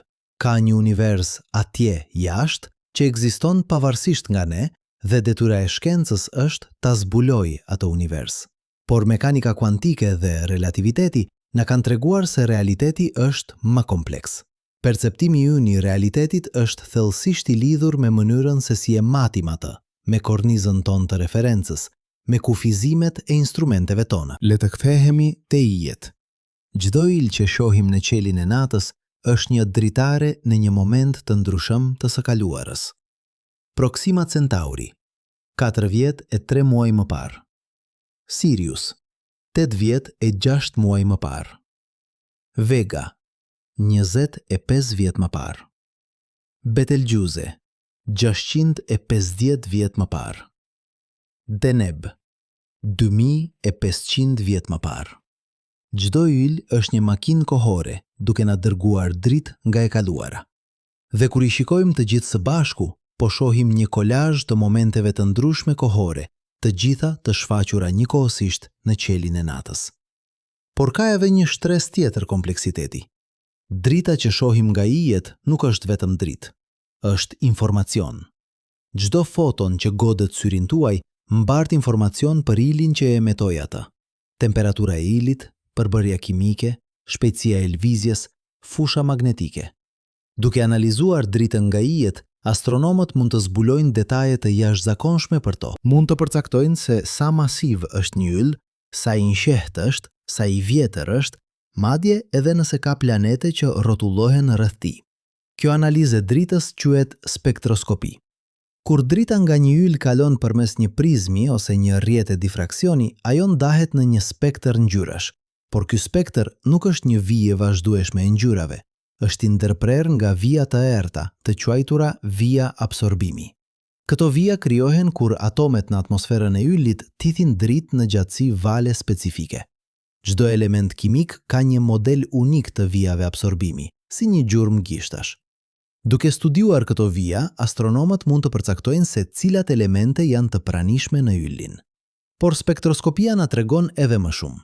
Nëse një yll po lëviz drejt nesh, vijat absorbimi zhvendosen drejt pjesës blu të spektrit. Nëse po largohet, vijat zhvendosen drejt pjesës së kuqe. Ky efekt quhet efekti Doppler dhe është I njëjtë efekt që bën që një ambulancë të tingëllojë më e lartë kur po vjen drejt jush dhe më e ulët kur po largohet. Duke matur këtë zhvendosje, astronomët mund të përcaktojnë se sa shpejt po lëviz një yll drejt ose larg nga ne. Kjo teknik ka qenë thelbësore për zbulimin e planeteve jashtëdiellore. Kur një planet rrotullohet rreth një ylli, ai ushtron një tërheqje gravitacionale të vogël në yllin. Kjo bën që ylli të lkundit pak, duke lvizur drejt dhe larg nga ne në një model periodik. Duke matur këtë lëkundje përmes efektit Doppler, astronomët mund të zbulojnë praninë e planetit, edhe pse planeti vet është shumë I dobët për t'u parë drejt për drejt. Deri më sot, astronomët kanë zbuluar mbi 5500 planete jashtëdiellore duke përdorur këtë teknik dhe metoda të tjera. Disa janë gjigant gazi si Jupiteri, disa janë shkëmbinj si Toka, disa janë në zonën e banueshme të yjeve të tyre, rajonin ku temperaturat janë të përshtatshme për ujin e lëngshëm. Dhe çdo zbulim I ri na sjell më afër përgjigjes së një nga pyetjet më të thella të njerëzimit. A jemi vetëm në univers? Por le të kthehemi te paradoksi ynë. Ne kemi parë se yjet duken të palvishëm për shkak të distancës, për shkak të shkallës kohore, për shkak të lëvizjes kolektive. Por ka edhe një arsye tjetër, më e thellë. Një arsye që lidhet me vetë natyrën e perceptimit njerëzor. Truri ynë nuk është krijuar për të perceptuar realitetin objektiv. Është krijuar për të perceptuar atë që është I dobishëm për mbijetesën. Le të shqyrtojmë një shembull. Kur shikoni një pemë, ju nuk po shihni pemën reale, po shihni një përfaqësim të pemës që truri juaj ka ndërtuar nga informacioni që vjen nga sytë tuaj. Ky përfaqësim është i dobishëm. Ju tregon se ku është pemja, sa e madhe është, nëse ka fruta që mund të hani, por nuk është një kopje e përsosur e realitetit. Truri juaj po bën supozime, po mbush boshllëqe, po thjeshtëson detaje komplekse. E njëjta gjë ndodh kur shikoni qiellin e natës. Ju nuk po shihni yjet real, po shihni një përfaqësim të yjeve që truri juaj ka ndërtuar. Dhe ky përfaqësim është i thjeshtuar. Truri juaj po injoron lëvizjen e ngadaltë të yjeve, sepse kjo lëvizje nuk është e dobishme për mbijetesën. Paraardhësit tanë nuk kishin nevojë të dinin se Betelgjuse po lëviz me 30 km/s. Ata kishin nevojë të dinin se Betelgjuse është atje, në të njëjtin vend ku ishte dje, në mënyrë që të mund ta përdornin për navigacion. Kjo na çon te një realizim i thellë. Paradoksi i qiellit të palëvishëm të natës nuk është vetëm një paradoks i fizikës, është një paradoks i perceptimit. Ne shohim një univers statik jo sepse universi është statik, por sepse truri ynë është krijuar për të parë një univers statik. Lëvizja e yjeve është aty, por truri ynë e filtron atë, sepse nuk është e dobishme për mbijetesën. Por shkenca na lejon të shohim përtej këtyre kufizimeve. Përmes teleskopëve, përmes spektroskopisë, përmes llogaritjeve matematikore, ne mund të zbulojmë lëvizjet që janë të padukshme për sytë tanë. Mund të shohim universin jo si duket, por si është në të vërtetë. Dhe ajo që zbulojmë është një univers i jashtëzakonshëm, një univers ku gjithçka po lviz, po ndryshon, po evoluon në shkallë që e tejkalojnë imagjinatën tonë. Por tani le të ndalemi. Le të bëjmë diçka që shkenca shpesh ngurron ta bëjë. Le të pranojmë se sa thellësisht të kufizuar jemi, jo vetëm në perceptimin ton, por në vetë aftësinë tonë për të kuptuar. Sepse çdo gjë që kemi diskutuar deri tani bazohet në një supozim fundamental, se ligjet e fizikës që kemi zbuluar këtu, në këtë cep të vogël të universit, në këtë moment të shkurtër kozmik, janë të njëjta kudo dhe përgjithmonë. Por a jemi të sigurt për këtë? Imagjinoni një qenie që jeton vetëm një sekond, një insekt efemer që lind në agjim dhe vdes në perëndim. Për këtë qenie, dielli është një konstante absolute. Ai është gjithmonë në të njëjtin vend në qiell. Koncepti i lindjes së diellit ose perëndimit do të ishte krejtësisht i panjohur. Nëse kjo qenie do të ishte një shkencëtar, do të ndërtonte një model të universit ku dielli është i palvishëm. Dhe ky model do të funksiononte përsosur për të gjitha eksperimentet që mund të bënte brenda jetës së saj një sekondëshe. Ne jemi ajo qenie, jo në shkallën e një sekonde, por në shkallën e disa mijëra viteve të civilizimit njerëzor. Kemi ndërtuar modele të universit bazuar në vëzhgimet tona, dhe këto modele funksionojnë përsosur për të gjitha eksperimentet që mund të bëjmë. Por a jemi duke bërë të njëjtën gabim si insekti efemer? A jemi duke supozuar se ajo që shohim në këtë moment kozmik të shkurtër është e vërtet për të gjithë kohën dhe hapësirën? Le të shqyrtojmë konstantën e Hubble, numrin që përcakton shpejtësinë e zgjerimit të universit. E quajmë konstante 14, por a është vërtet konstante? Matjet tona tregojnë se vlera e saj është rreth 70 km/s për megaparsek, por këto janë matje të bëra tani, në këtë moment kozmik. Çfarë ndodh nëse konstanta e Hubble nuk është konstante fare? Çfarë ndodh nëse ajo po ndryshon me kalimin e kohës? Në fakt, e dim se po ndryshon. Universi i hershëm po zgjerohej më shpejt se tani. Dhe matjet e fundit sugjerojnë se zgjerimi po përshpejtohet përsëri. Diçka që e quajmë energji e errët duket se po shtyn galaksi më larg nga njëra tjetra me një forcë që po rritet. Por çfarë është energjia e errët? Nuk e dim. Është një emër që i kemi dhënë ignorancës son. Është një mënyrë për të thënë diçka po ndodh që nuk e kuptojmë. Dhe kjo nuk është e vetmja gjë që nuk e kuptojmë. Materia e errët.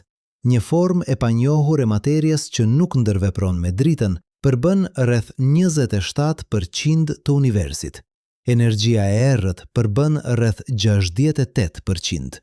Kjo do të thotë se materia normale, gjithçka që mund të shohim, të prekëm, të matim, përbën vetëm rreth 5% të universit. 95% e universit është krejtësisht i panjohur për ne. Le ta themi këtë përsëri. Më ngadalë. 95% e universit është diçka që nuk e kuptojmë. Ne kemi ndërtuar teleskop gjigant, kemi dërguar sonda në skajet e sistemit diellër, kemi zbuduar valët gravitacionale, kemi fotografuar vrima të zeza, por 95% e universit mbetet një misteri plot. Tani le të kthehemi te yjet tanë. Çdo gjë që kemi thënë për lëvizjen e tyre, për distancat, për shkallët kohore, bazohet në supozimin se e kuptojmë se si funksionon gravitacioni. Dhe në shkallën e sistemit diellër, në shkallën e yjeve individual, gravitacioni i Newtonit funksionon përsosur. Relativiteti i përgjithshëm i Einsteinit e bën edhe më mirë, duke parashikuar efekte të vogla që Newtoni nuk mund t'i shpjegonte. Por në shkallë më të mëdha, diçka e çuditshme ndodh. Galaksi po rrotullohen më shpejt se sa duhet.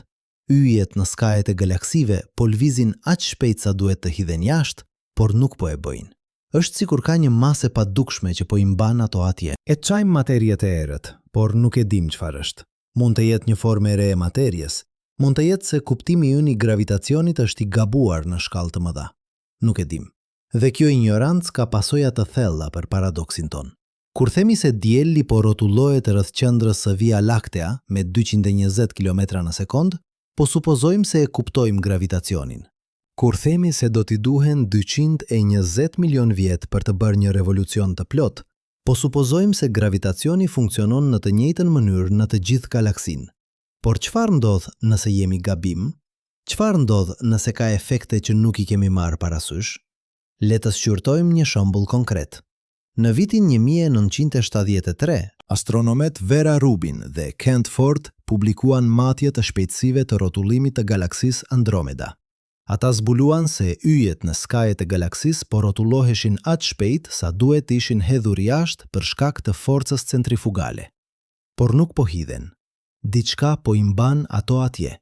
Llogaritjet treguan se duhet të ketë rreth 10 herë më shumë masë në galaksi se sa mund të shihet. Kjo ishte prova më e fortë deri atëherë për ekzistencën e materjes së errët. Por ja çuditësia, ne ende nuk e dim çfarë është materia e errët. Kemi ndërtuar detektor të ndjeshëm në thelësinë nëntoksore për të kapur grinca të materjes së errët. Nuk kemi gjetur asgjë. Kemi kërkuar shenja të materjes së errët në përplasjet e grincave në përshpejtuesin e masë të hadroneve. Nuk kemi gjetur asgjë. Materia e errët mbetet krejtësisht e panjohur, edhe pse përbën shumicën e masës në univers. Dhe kjo na çon te një pyetje shqetësuese. Nëse nuk e kuptojmë 95% të universit, sa të sigurt mund të jemi për 5%-in që mendojmë se e kuptojmë? Çfarë nëse ka efekte të vogla, korrigjime të vogla, që bëhen të rëndësishme në shkallë të mëdha ose në periudha të gjata kohore? Çfarë nëse parashikimet tona për se si do të duket qielli i natës në 1 milion vjet janë të gabuara sepse po injorojmë diçka thelbësore? Këto nuk janë pyetje retorike. Janë pyetje që astronomët po përpiqen të përgjigjen çdo ditë. Dhe përgjigjja e ndershme është: nuk e dim. Kemi modele që funksionojnë, kemi parashikime që duken të arsyeshme, por jemi të vetëdijshëm se modelet tona janë të paplot. Jemi të vetëdijshëm se ka gjëra që nuk i kuptojmë. Le të flasim për diçka edhe më themelore: kohën. Ne kemi folur për kohën sikur të ishte një koncept i thjeshtë, i qartë. Por çfarë është koha në të vërtetë? Në fizikën klasike, koha ishte absolut. 1 sekond këtu ishte e njëjtë me 1 sekond kudo tjetër në univers. Por relativiteti na tregoi se kjo nuk është e vërtetë. Koha ngadalsohet afër objekteve masive. Koha ngadalsohet kur lëvizni me shpejtësi të lartë. Koha nuk është absolut, është relative. Por edhe kjo nuk është historia e plotë.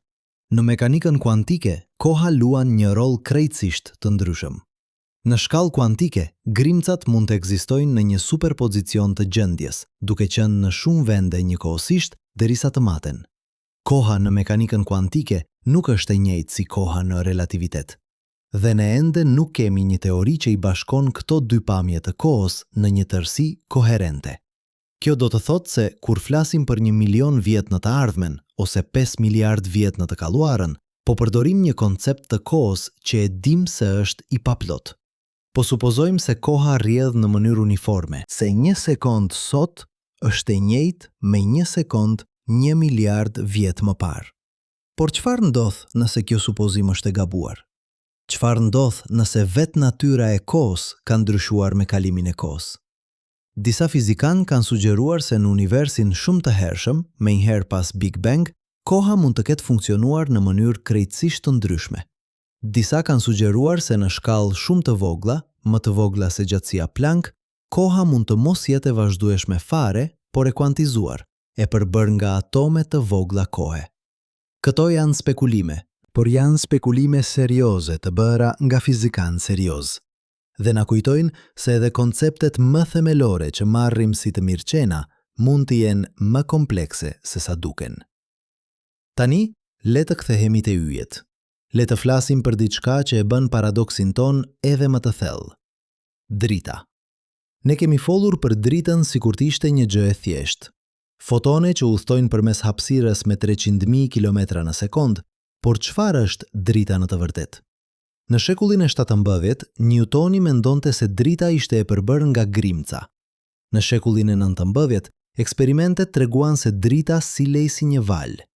Në shekullin e 20, mekanika kuantike na tregoi se drita është edhe grimcë, edhe valë njëkohësisht.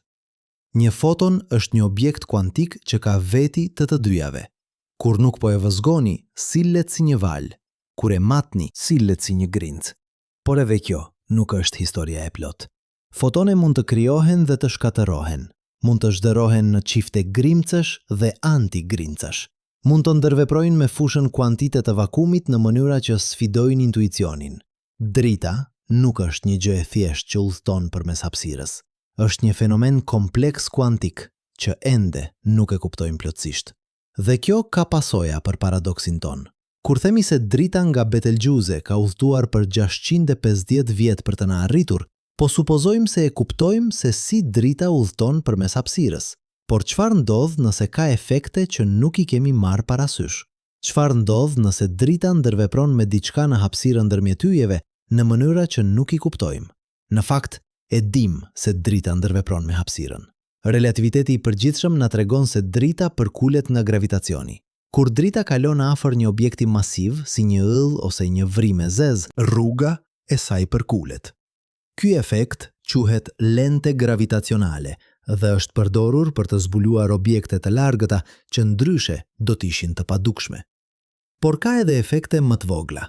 Drita mund të ndërveprojë me grinca të pluhurit ndërmjet yjeve, mund të thithet dhe riemetohet, mund të shpërndahet. Të gjitha këto efekte janë të vogla, por në distanca prej qindra ose mijëra vitesh, drite mund të bëhen të rëndësishme. Dhe nëse nuk i marrim parasysh saktësisht, matjet tona të distancave dhe shpejtësive mund të jenë të gabuara. Le të flasim për një shembull konkret. Në vitin 1998, astronomët zbuluan se zgjerimi i universit po përshpejtohet. Kjo zbulim u bë duke matur ndriqimin e supernovave të largëta. Supernovat e një tipi të caktuar, të quajtura supernova tipi Pia, kanë një ndriqim maksimal shumë të parashikueshëm. Duke matur se sa të ndriqme duken nga toka, astronomët mund të përcaktojnë se sa larg janë, dhe duke krahasuar këtë me shpejtësinë e tyre të largjimit, të matur përmes efektit Doppler, mund të përcaktojnë se si po ndryshon zgjerimi me kalimin e kohës. Por ja çuditësia. Matjet treguan se supernovat e largjta ishin më të dobta se sa pritej. Kjo do të thotë se ishin më larg se sa pritej.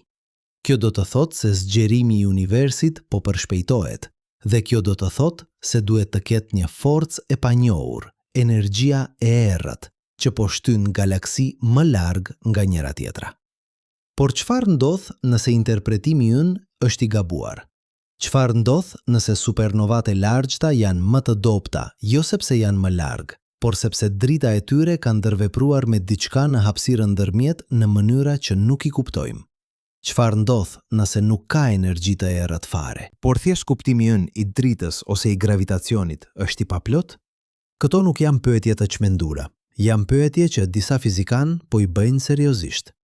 Shumica e shkencëtarëve besojnë se energjia e errët është reale, se zgjerimi po përshpejtohet, por jemi të vetëdijshëm se interpretimi ynë bazohet në supozime, dhe nëse ndonjë nga këto supozime është e gabuar, e gjithë pamja jonë e universit mund të duhet të rishikohet.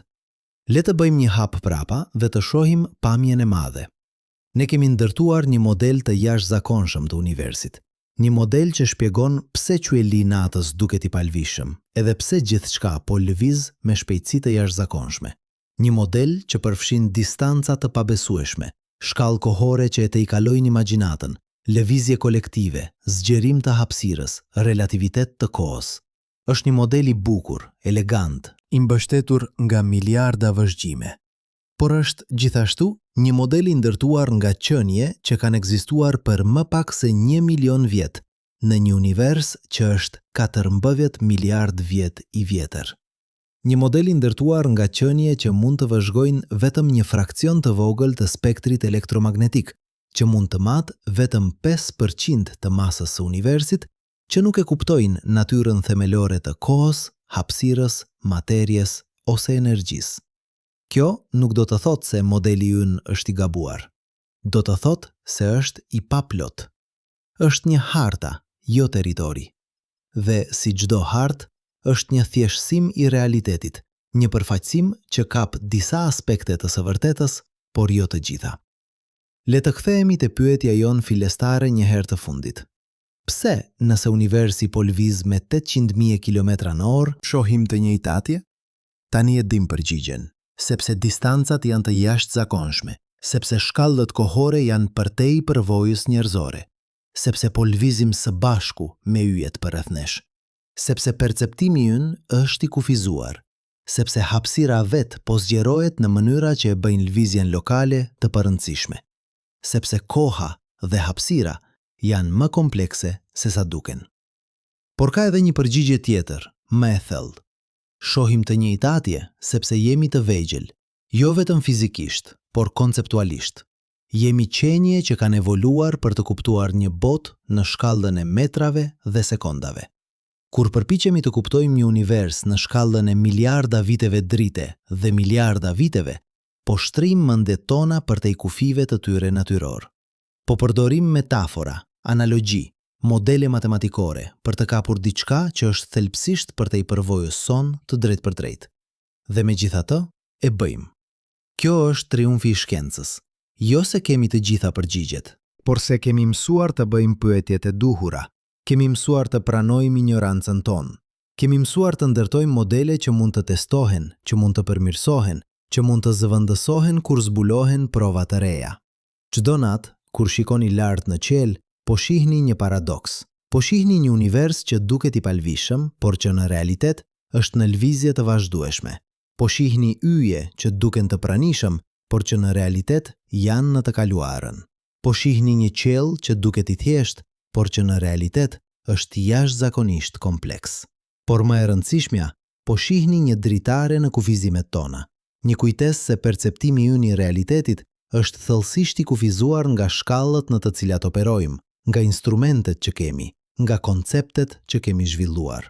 Universi është më i madh, më i vjetër, më i çuditshëm se sa mund të imagjinojmë. Dhe çdo përgjigje që gjejmë na çon te pyetje të reja, më të thella. Kjo është bukuria e shkencës, jo se na jep siguri, Por se na jep një mënyrë për të eksploruar pasigurinë. jo se na tregon të vërtetën absolute, por se na tregon se si të afrohemi gjithnjë më afër saj. Jo se na bën të ndjehemi të mëvenj, por se na tregon se sa të vegjël jemi, dhe megjithatë, sa të aftë jemi për të kuptuar një univers që na tejkallon në çdo mënyrë të imagjinueshme. Yjet janë ende atje, duke shkëlqyer në errësirën. Po lvizin, po ndryshojnë, po evoluojnë. Por për sytë tanë, për jetët tona të shkurtra, për perceptimin ton të kufizuar, ata mbeten të palvishëm. Një iluzion i përsosur, një paradoks i përsosur, një kujtesë e përsosur, se realiteti është gjithmonë më i pasur, më i thellë, më i çuditshëm se sa mund të duket në shikim të parë. Dhe ndoshta, në fund, kjo është mësimi më i rëndësishëm. Se universi nuk është krijuar për të kuptuar lehtësisht. Se çdo përgjigje që gjejmë hap dyert për pyetje të reja. Se ignoranca jon nuk është një dështim, por një ftesë. Një ftesë për të vazhduar të eksploruar, të vazhduar të pyesim, të vazhduar të habitemi nga një univers që nuk pushon kur së na befasuari. Qielli i natës është i palvishëm dhe megjithatë gjithçka po lviz. Kjo është e vërteta dhe iluzion njëkohësisht, dhe në këtë paradoks qëndron një nga mësimet më të thella që universi ka për të na mësuar.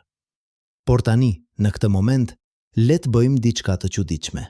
Le të mbyllim syt për një sekond. Jo metaforikisht, vërtet. Mbylini syt. Çfarë ndodh kur I mbyllni? Universi zhduket. Yjet, galaksi, zgjerimi kozmik, materia e errët, energjia e errët, të gjitha zhduken. Mbetet vetëm errësira. Dhe në atë errësirë, një pyetje e çuditshme lind.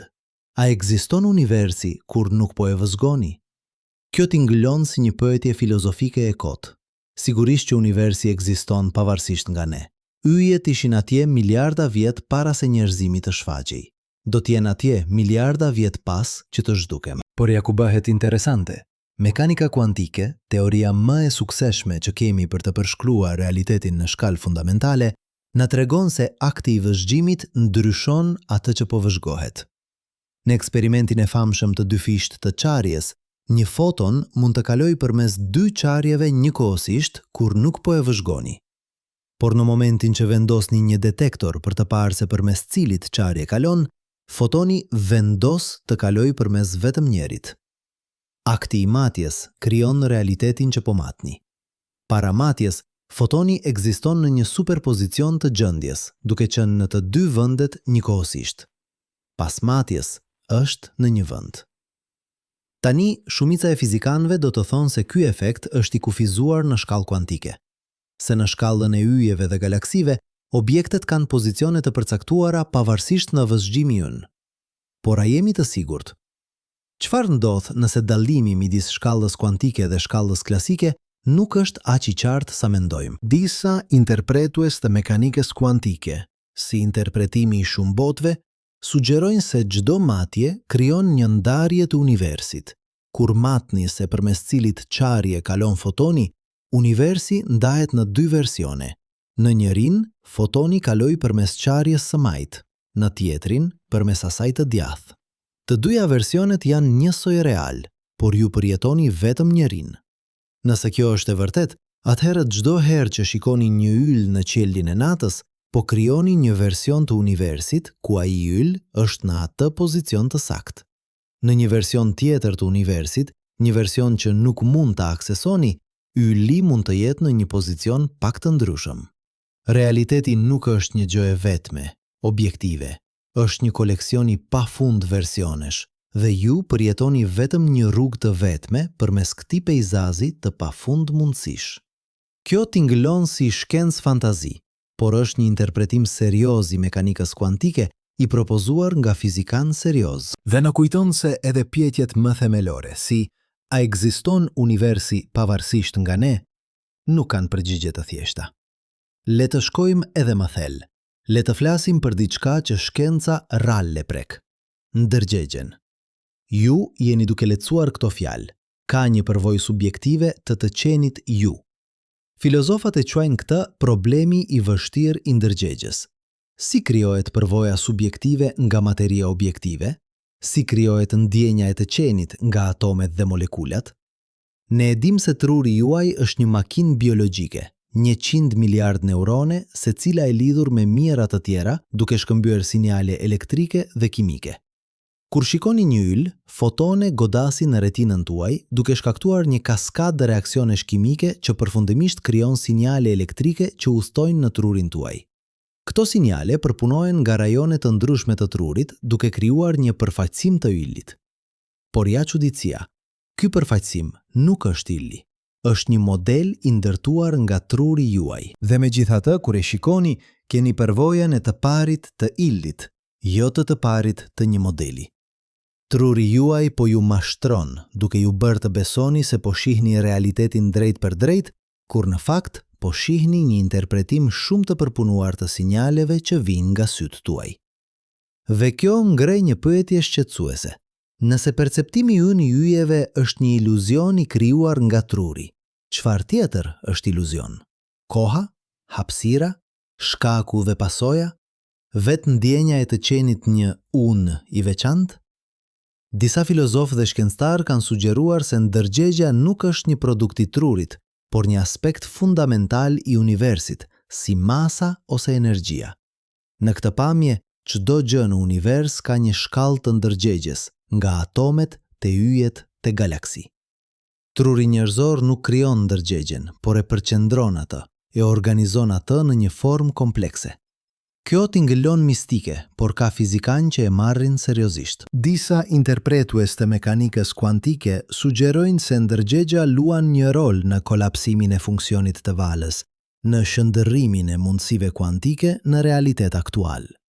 Nëse kjo është e vërtet, atëherë ndërgjegja nuk është vetëm një vëzhgues pasiv i universit, por një pjesëmarrës aktiv në krijimin e tij. Por le të jemi të ndershëm. Nuk e dim. Problemi i vështirë i ndërgjegjes mbetet i pasgjidhur. Ne nuk e dim si krijohet përvoja subjektive. Ne nuk e dim nëse ndërgjegja është thjesht një produkt i proceseve fizike ose diçka më themelore. Ne nuk e dim nëse ka një unë real që po përjeton këto fjalë, ose nëse ndjenja e të qenit një unë është vetë një iluzion. Dhe kjo ignorancë nuk është një dështim. Është një kujtesë se sa shumë nuk e dim.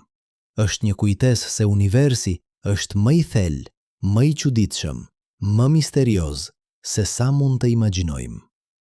Le të kthehemi te yjet për herën e fundit, por tani le t'i shohim ndryshe. Jo si objekte të largëta në hapësirë, por si pjesë të një tërësie më të madhe që përfshin edhe ne. Çdo atom në trupin tuaj u krijua në zemrën e një ylli. Karboni në ADN në tuaj, kalciumi në kockat tuaja, hekuri në gjakun tuaj, të gjitha u krijuan nga fuzionimi bërthamor në yje që vdiqen miliarda vjet më parë. Kur ato yje shpërthyen në supernova, shpërndan këto elemente në hapësirë. Ato u bën pjesë e rreve të gazit dhe pluhurit që më vonë u tkurrën për të formuar dielin dhe planetet, përfshirë tokën. Dhe përfundimisht, ato u bën pjesë e jush. Në një kuptim shumë literal, ju jeni pluhur yjesh. Ju jeni një mënyrë që universi ka për të vëzguar veten. Ju jeni materia që është bërë e vetëdijshme, që po shikon prapa në origjinën e saj, që po përpiqet të kuptojë se si u krijua. Kjo nuk është poezi, është fakt shkencor. Çdo atom në trupin tuaj ka një histori që shtrihet miliarda vjet prapa, përmes yjesh që lindën dhe vdiqën, përmes galaksive që u përplasën dhe u bashkuan, përmes një universi që u zgjerua nga një pikë e pafundme dendësie në kozmosit të gjerë që shohim sot. Dhe kjo na çonte një realizim i thellë. Dalimi midis jush dhe universit është artificial. Ju nuk jeni një vëzhgues i jashtëm që shikon universin nga jashtë. Ju jeni një pjesë e universit. Ju jeni një mënyrë që universi po përjeton veten. Kur shikoni një yll, nuk është thjesht ju duke parë yllin. Është universi duke parë veten përmes jush.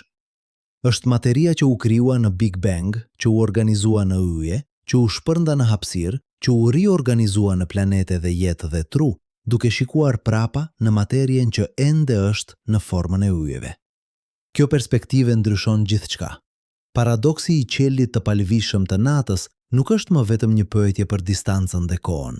Është një pyetje për natyrën e perceptimit. Për marrëdhënien midis vëzhguesit dhe të vëzhguarit. Për faktin se ne jemi njëkohësisht brenda dhe jashtë sistemit që po përpiqemi të kuptojmë.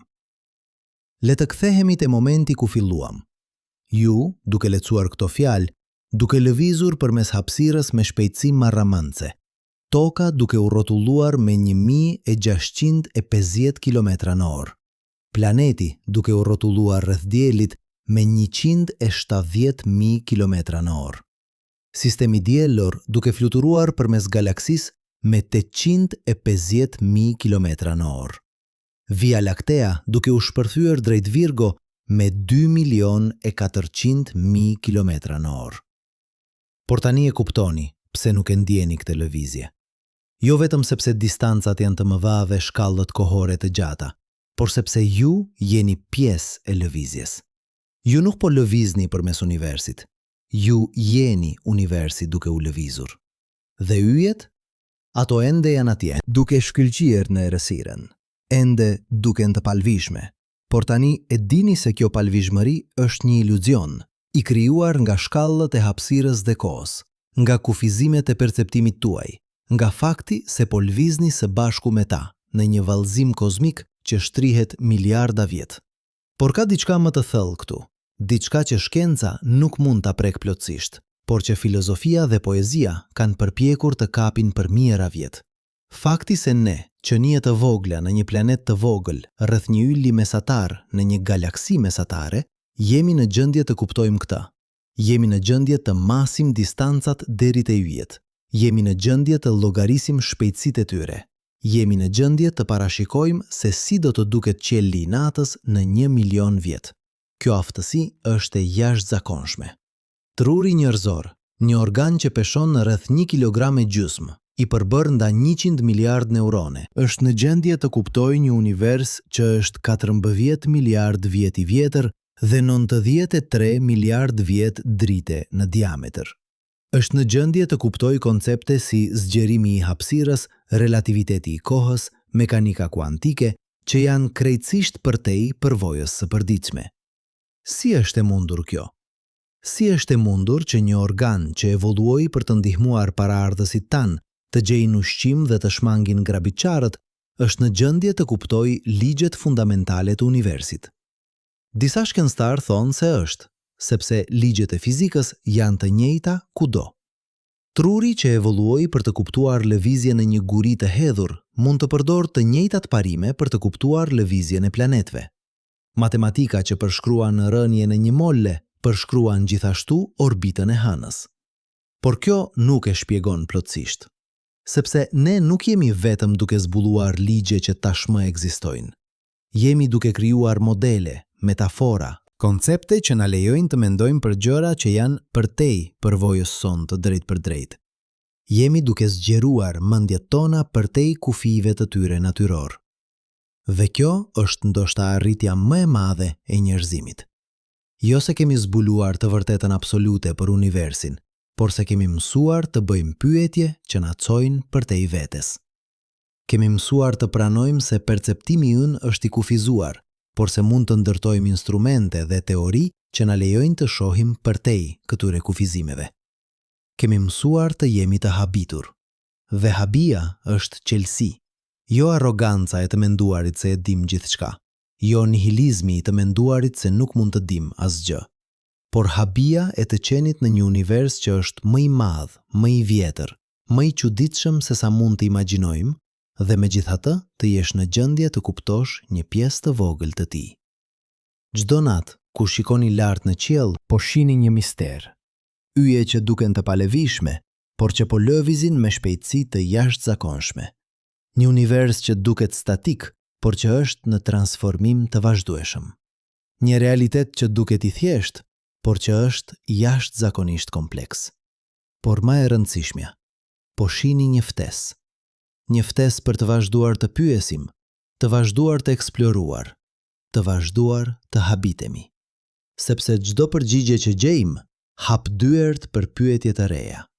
Çdo mister që zgjivim zbulon mistere më të thella.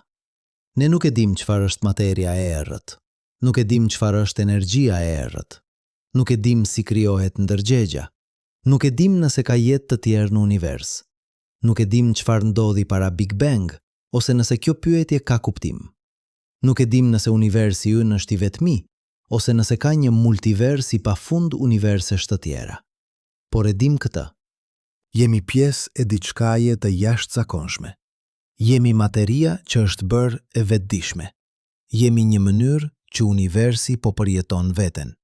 Dhe për një moment të shkurtër kozmik, në këtë planet të vogël rreth këtij ylli mesatar, kemi mundësinë të shikojmë lart në qiell dhe të habitemi.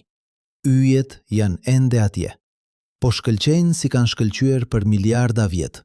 Do të vazhdojnë të shkëlqejnë për miliarda vjet të tjera. Dhe ndoshta, diku atje, në një planet rreth një ylli të largët, një qenie tjetër po shikon lart në qiellin e saj të natës. Po sheh dielin ton si një pikë të vogël drite dhe po pyet të njëjtën pyetje. Pse, nëse gjithçka po lëviz, qielli duket I palëvishëm. Dhe përgjigja, si gjithmonë, është eve e thjesht, eve e thellë.